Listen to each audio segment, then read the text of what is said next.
dollar store Dollar Tree tray, which is just $1.25.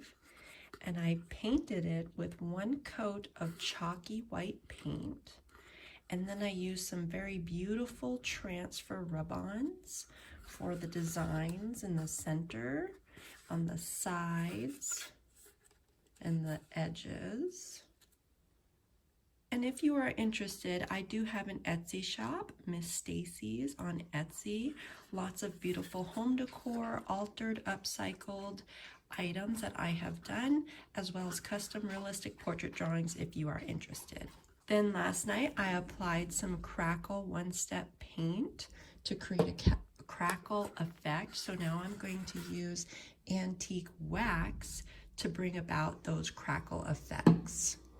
And I covered the edges, and now we're going to distress it.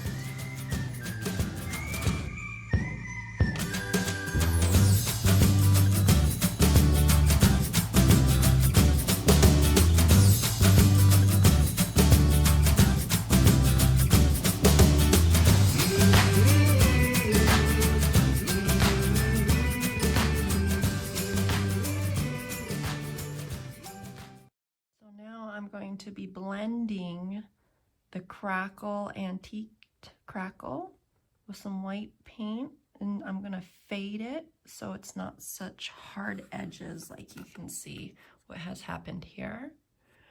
So I'm going to be blending it in. I'm going to be blending it in so it fades, so it's a nice even fade into a crackle like that.